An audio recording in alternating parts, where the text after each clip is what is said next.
It's time for a weekly Devo tip on the weird Give Me Your Firstborn Law in the Bible. Weird laws require patience and tenacity because they're often clarified by other laws and stories in the Bible. For example, the firstborn of your sons you shall give to me, the Lord says in Exodus 22:29. What? Why? Well, we find a bit more clarity a few chapters later.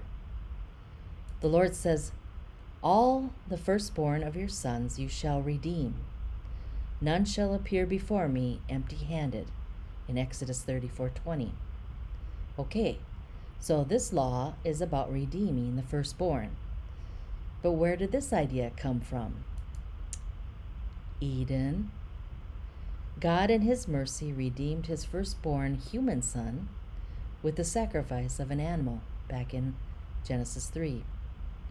In doing so, God rescued humanity from total ruin and restored their purpose for living even in their fallen state. You see, redeeming the firstborn son is about consecrating human participation in God's mission. Adam, God's firstborn human son, represented all of his future offspring. Redeeming the firstborn son was dramatically displayed when God told Abraham to take your son, your only son, and offer him as a burnt offering in Genesis 22. This is not a demand for human sacrifice to appease an angry God. Of course not. It is about redeeming, consecrating, dedicating the firstborn son to God's mission.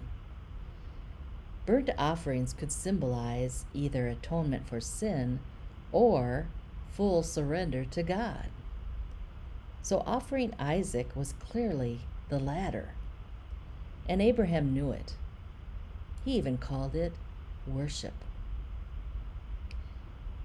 Notice what Abraham told Isaac, who was probably 37 years old at the time.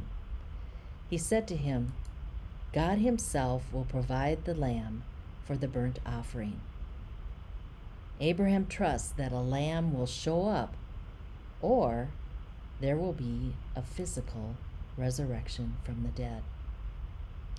Hebrews 11 says that Abraham considered that God was able even to raise him from the dead, which figuratively speaking, he did receive him back.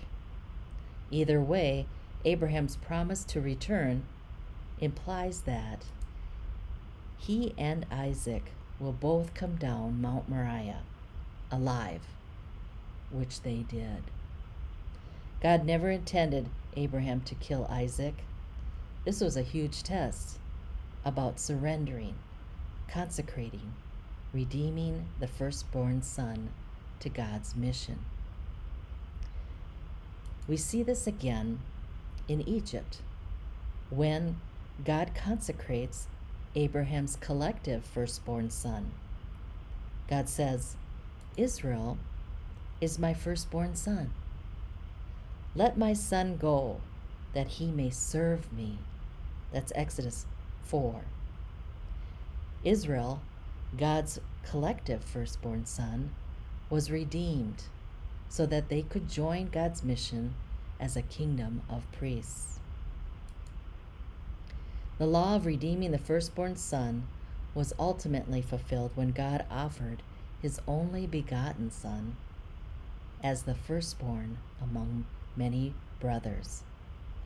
In his triumph over sin and death, once for all, Jesus redeems the church of the firstborn as a kingdom of priests who participate in God's mission now and forevermore.